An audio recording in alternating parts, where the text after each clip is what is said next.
Good morning, students. So today I am going to explain about photosynthetic unit and light reaction.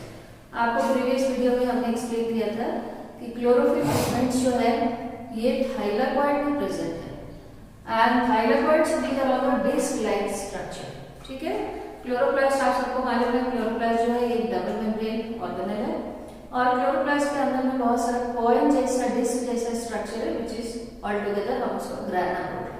तो ग्राना में ही chlorophyll pigments है. ठीक है. बहुत सारा ग्राना, एक ग्राना को ऊपर में दूसरे ग्राना and inside the ग्राना chlorophyll pigments they are present. So there are 5 different type of chlorophyll pigments. 5 अलग-अलग तरह का chlorophyll pigment है A, B, C, D, E.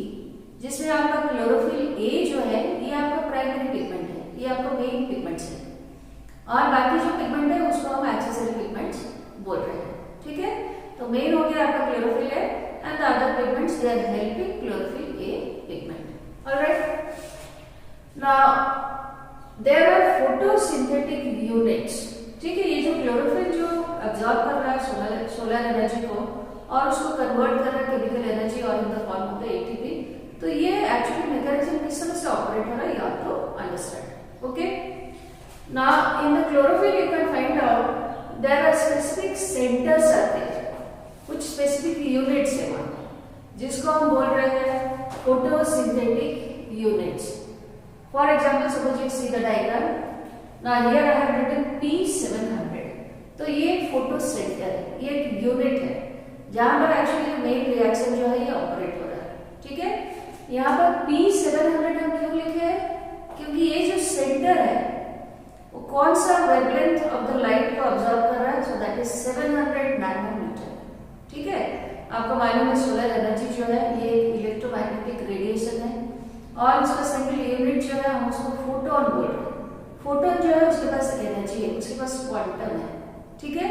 तो ये जो विजिबल लाइट, जो लाइट हमको दिख रहा है, जो व्हाइट हमको दिख रहा है, ये एक्चुअली 7 अलग अलग कलर्स में डिवाइड हो सकते हैं. ठीक है. Starting from 300 nanometer to 700 nanometer. तो विजिबल स्पेक्ट्रम जो है ये इसी के अंदर रह रहा है. अगर आप व्हाइट लाइट को अगर आप ब्रेक कर रहे हो तो आपको 7 अलग अलग कलर्स मिलेगा और उसका वेवलेंथ कहां से कहां वेरी कर रहा है 300 टू 700 नैनोमीटर. तो यहाँ पर हम P700 लिखे हमारे ये 700 नैनोमीटर लाइट जो है ये सेंटर उसको ऑब्जॉर्ब कर रहा है. ठीक है. तो ये मेन सेंटर में क्या कौन सा क्लोरोफिल है? So that is chlorophyll A. Because I told you this is the primary chlorophyll molecules. और उसको सराउंड करके आपको क्लोरोफिल B मिलेगा, क्लोरोफिल C, D, E मिलेगा, कैरोटीनॉइड मिलेगा, ज़ैंथोफिल मिलेगा. तो जिसको हम बोल रहे हैं एक्सेसरी पिगमेंट्स. ठीक है. और जो एक्सेसरी पिगमेंट्स क्लोरोफिल A के पास रहेगा उसको हम बोल रहे हैं कोर मॉलिक्यूल और जो दूर रहेगा उसको हम बोल रहे हैं एंटीना मॉलिक्यूल्स. तो ये जो एक्सेसरी पिगमेंट्स जो है ये अलग अलग वेवलेंथ, कम वेवलेंथ का लाइट को ऑब्जॉर्ब कर सकता है. ठीक है. और ऑब्जॉर्ब करने के बाद ये एनर्जी किसको देगा? P700 को देगा. तब जाकर के आपके फोटोसिंथेसिस का जो एक्चुअल प्रोसेस जो है ये स्टार्ट हो रहा है. ठीक है. प्रीवियस वीडियो में भी हमने आपको बताया था कि प्लांट्स जो फूड बना रहे हैं उसको हम 2 अलग अलग मैकेनिज्म में डिवाइड कर रहे हैं. One is the light reaction, another is the dark reaction. तो लाइट रिएक्शन जो है ये आपका लाइट का प्रेजेंस में ही होगा और लाइट रिएक्शन में आपका एटीपी और NADPH2 ये मॉलिक्यूल्स जिसको हम एनर्जी करेंसी बोल रहे हैं इसका फॉर्मेशन हो रहा है. और यही एनर्जी यूज करके जो डार्क रिएक्शन जो है उसमें कार्बन डाइऑक्साइड वाटर का कॉम्बिनेशन होकर के ग्लूकोज का फॉर्मेशन हो रहा है. तो डार्क रिएक्शन नाम है बट ये डार्क नहीं हो रहा है, ये दिन में ही हो रहा है. बट यहाँ लाइट का कोई डायरेक्ट रोल नहीं है, इसमें इसको हम बोल रहे हैं dark reaction. So the photosynthesis it consists of light reaction and the dark reaction. Light reaction is dependent on light and the dark reaction so that is independent of light. ठीक है. अब ये जो फोटोसिंथेटिक यूनिट आपको plants में 2 तरह का photosystem मिलेगा जहां पर लाइट रिएक्शन ऑपरेट हो रहा है.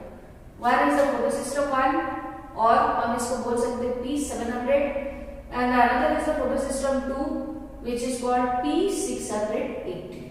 अब ये फोटो सिस्टम जो है इसका लोकेशन क्या है? Non appressed part of ग्राना thylakoid. ये पार्ट को हम बोलेंगे नॉन एप्रेस्ड। एप्रेस्ड मैंने अगर वो किसी से जुड़ा हुआ है तो वो एप्रेस्ड हो गया, ठीक है। तो P700 कहाँ है, यहाँ पर है, ये मेम्ब्रेन जो है उसमें है P700, वो किसी से जुड़ा हुआ नहीं है। और जो मेम्ब्रेन आपका जुड़ा हुआ है ये हो गया एप्रेस्ड पार्ट।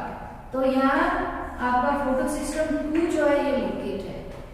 तो photosystem 1 and the photosystem 2 both are responsible for photophosphorylation। Photophosphorylation वो प्रोसेस है जिसमें एटीपी मॉलिक्यूल्स का फॉर्मेशन हो रहा है, और दोनों का लोकेशन जो है ये अलग है।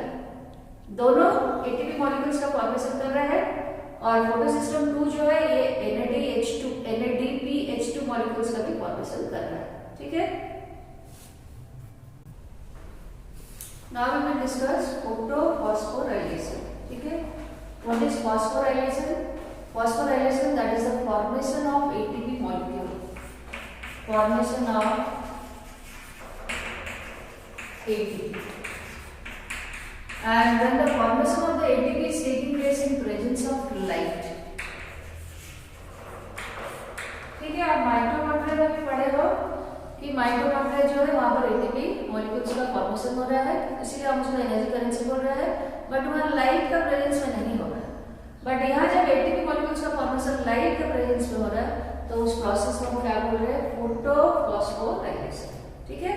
तो ये जो प्रोसेस है ये दो तरह का है, one is the cyclic, another is the non cyclic. Cyclic आपको मालूम है एक साइकिल जैसे ऑपरेट हो रहा है, जहां से स्टार्ट हो रहा है वहीं आके खत्म हो रहा है, ये साइक्लिक हो गया। नॉन साइक्लिक का मतलब है जहां से स्टार्ट हो रहा है वहां खत्म नहीं हो रहा, और कहीं जाकर के वो खत्म हो रहा है, ठीक है। तो साइक्लिक और नॉन साइक्लिक फोटोफॉस्फोराइलेशन दोनों में एटीपी मॉलिक्यूल्स का फॉर्मेशन हो रहा है, बट दोनों में डिफरेंस क्या है उसको हम लोग जानेंगे, ठीक है। Now first I am explaining non cyclic photophosphorylation, ठीक है। नॉन साइक्लिक फोटोफॉस्फोराइलेशन जो है ये फोटोसिस्टम 2 से स्टार्ट हो रहा है। हमने आपको बताया कि there are two centre, one is the photosystem 1, another is the photosystem 2. Photosystem 1 is also called as a P700, where the photocenter is absorbing 700 nanometer of light wavelength, whereas the photosystem 2 is having P680. तो ये non cyclic process जो है ये P680 फोटोसेंटर से start होगा, ठीक है। तो इसके चारों तरफ में सारे एक्सेसरी मॉलिक्यूल्स हैं। एक्सेसरी मॉलिक्यूल जो है छोटे छोटे वेवलेंथ उसको ऑब्जर्व कर रहे हैं, अल्टीमेटली सारा एनर्जी किसको दे रहे हैं, P680, ठीक है। P680 after getting energy now it is become excited, और जब ये एक्साइटेड हो जा रहा है तो वहां से one pair of electron is liberated, एक इलेक्ट्रॉन का पेयर जो है यहाँ से निकल रहा है, ठीक है। अब इलेक्ट्रॉन के पास काफी ज्यादा एनर्जी है, ठीक है। Now the electron is accepted by primary electron acceptor. उसको एक एक्सेप्टर है, यहाँ बहुत सारे एक्सेप्टर मॉलिक्यूल्स आपको मिलेंगे इस साइकिल में। तो सबसे पहले जो इलेक्ट्रॉन को रिसीव कर रहा है उसको हम क्या बोल रहे हैं, प्राइमरी इलेक्ट्रॉन एक्सेप्टर, ठीक है। अब इलेक्ट्रॉन के पास बहुत सारा एनर्जी है, इलेक्ट्रॉन चाहेगा कि वो अपने ओरिजिनल स्टेट में वापस आ जाए, तो ओरिजिनल स्टेट में वापस आने के लिए उसको एनर्जी लूज करना पड़ेगा, ठीक है। Now you can see the electron so that is moving to lower energy gradient. अब नेक्स्ट इलेक्ट्रॉन कहाँ ट्रांसफर हो रहा है, प्लास्टोक्विनोन PQ। अगर PQ लिखा है एब्रिविएशन तो वो क्या हो गया, प्लास्टोक्विनोन। अब प्लास्टोक्विनोन से फिर इलेक्ट्रॉन ट्रांसफर हो रहा है another acceptor which is called cytochrome complex, ठीक है। फिर साइटोक्रोम कॉम्प्लेक्स से ये कहां चला जा रहा है, प्लास्टोसाइनिन। अब ये स्टेप में जब इलेक्ट्रॉन ट्रांसफर हो रहा है साइटोक्रोम कॉम्प्लेक्स से प्लास्टोसाइनिन, तो यहाँ कुछ एनर्जी लिबरेट कर रहा है, क्योंकि उसको एनर्जी लिबरेट करना है अपना ग्राउंड स्टेट में वापस आने के लिए। तो जो एनर्जी लिबरेट कर रहा है उस एनर्जी को यूज करके एटीपी एडेनोसिन ट्राइफॉस्फेट जो है और एक फॉस्फेट के साथ बाइंड कर रहा है, और बाइंड करके एटीपी एडेनोसिन ट्राइफॉस्फेट का फॉर्मेशन कर रहा है। सॉरी, अब ये स्टेप में आपका एटीपी मॉलिक्यूल्स का फॉर्मेशन हुआ, एक एटीपी रिलीज हुआ। Now from the plastoquinone the electron they are moving, ठीक है। अब ये इलेक्ट्रॉन कहाँ चला गया, P700, वापस नहीं आया P680 में, इसलिए हम उसको नॉन साइक्लिक बोल रहे हैं। कहाँ चला गया, P700। which is photosystem 1, PS1. Then P700, when it is getting excited by getting the photons, then the electron, so that is released. Now the electron is accepted by primary acceptor. Primary acceptor से फिर transfer हो रहा है ferredoxin, ferredoxin से transfer हो रहा है NADP+। अब यहाँ पर आपको NADP+ जो है ये रिड्यूस होकर के NADPH2 बना रहा है, क्योंकि इसको 2 इलेक्ट्रॉन मिल रहा है जो कैरियर मॉलिक्यूल से ट्रांसफर होकर आ रहा है उसके पास, और वाटर जो है उसका photolysis, breakdown of water molecule in the presence of light। Water जब ब्रेक कर रहा है तो इलेक्ट्रॉन लिबरेट कर रहा है, तो प्रोटॉन लिबरेट कर रहा है और नेसेंट ऑक्सीजन का लिबरेशन हो रहा है। ठीक है, तो यहाँ पर इलेक्ट्रॉन और आपका प्रोटॉन ये मिल करके आपका NADP+ जो है ये रिड्यूस होकर के NADPH2 बना रहा है। तो NADPH2 जो है ये भी एनर्जी करेंसी है। पहले भी आपको रेस्टोरेशन ऑफ प्लांट चैप्टर में हमने आपको एक्सप्लेन किया था, एटीपी जो है डायरेक्टली ब्रेक करके एनर्जी प्रोड्यूस कर रहा है, but NADPH2 directly energy liberate नहीं करेगा, उसको इलेक्ट्रॉन ट्रांसपोर्ट चेन में एंटर करने के बाद ही लास्ट में वो एटीपी प्रोड्यूस कर रहा है।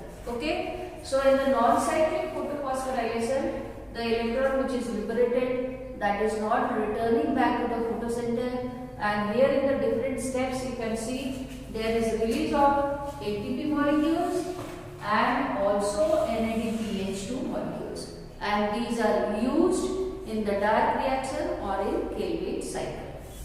Now we will discuss about cyclic photophosphorylation जो एक cyclic way से ऑपरेट हो रहा है। ठीक है, तो यहाँ पर आपका फोटोसिस्टम 1 जो है इन्वॉल्व है। सो आई हैव रिटन P700। अब इसके चारों तरफ में उसी तरह से एक्सेसरी पिगमेंट्स है जो एनर्जी ले रहे हैं, सोलर एनर्जी ले रहे हैं और एनर्जी को ट्रांसफर कर रहे हैं ये फोटोसेंटर में।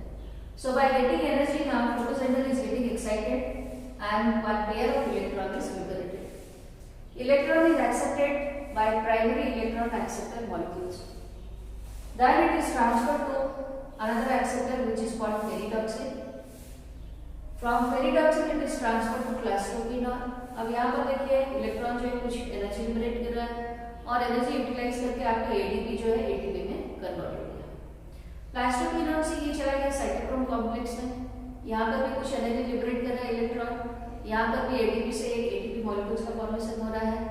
उसके बाद फिर एनर्जी लूज करके इलेक्ट्रॉन चला जा रहा है प्लास्टोसाइलिन, फिर प्लास्टोसाइलिन से अब ये अपना P700 में वापस आ जा रहा है ब्राउन स्टेट में। तो चूंकि ये जो साइकिल जो है ये साइक्लिक वे से ऑपरेट हो रहा है, starting from this point the electron which is liberated, now again the electron so that is returning back to P700। ठीक है, तो चूंकि ये फॉस्फोराइलेशन प्रोसेस जो है साइक्लिक वे से ऑपरेट हो रहा है तो हम इसको बोल रहे हैं साइक्लिक फोटोफॉस्फोराइलेशन।